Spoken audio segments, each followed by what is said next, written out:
The Baltimore landlord accused of taking over the homes of dead people and then renting the rundown properties had an almost unthinkable rooms to tenants is preparing to go to jail for that. Well, last night we presented our investigation of landlord Larry Rafferty, and today he faced a judge.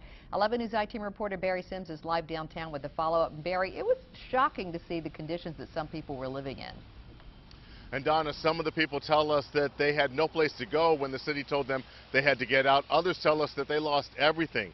Today, the judge sentenced Larry Rafferty to 30 days in jail. The judge suspended 16 of those days, and Larry will be spending weekends in jail. The judge called Larry Rafferty's actions dangerous, threatening the lives, health, and safety of the people who rented rooms from him. I didn't force anybody to live in any place. I didn't mean to hurt anybody. I don't wish jail on my worst enemy, but I think with what went on and how things went down, maybe he need to be taught a lesson, need to be spanked on the hand somewhat, you know, to let him know that you can't do people like that. Rafferty accepted a deal from the city involving houses at 2107 Bel Air Road and 1823 North Milton Avenue in East Baltimore. The city has no record showing he owned them. In fact, the owners of both properties are dead.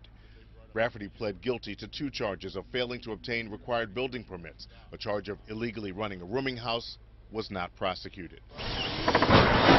As the I-Team has reported, city housing inspectors shut down a total of 8 houses associated with Rafferty that were supposed to be vacant, giving tenants just 2 hours to get out.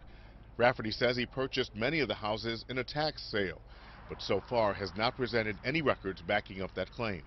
Each month, he collected $450 to $500 in rent per room. But he'll come in every now and then and do like little teeny piecework to try to make it seem like he's doing something for the house, but it wasn't. Rafferty's attorney argued his client did not set out to become a slumlord.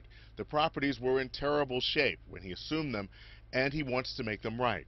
Rafferty wanted probation, worrying anything else could jeopardize his job as a vocational teacher for special needs children in the Prince George's County school system. The judge ruled Rafferty had taken advantage of each of his tenants, acting as if he was helping them, but padding his pockets. For the next 7 weekends, Rafferty must serve time in jail. Yeah, I'm going to have to. I'll report Friday. I'll do what I got to do.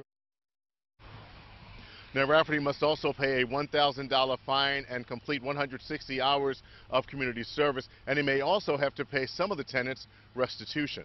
Reporting live from downtown Baltimore, Barry Sims, WBAL-TV 11 News.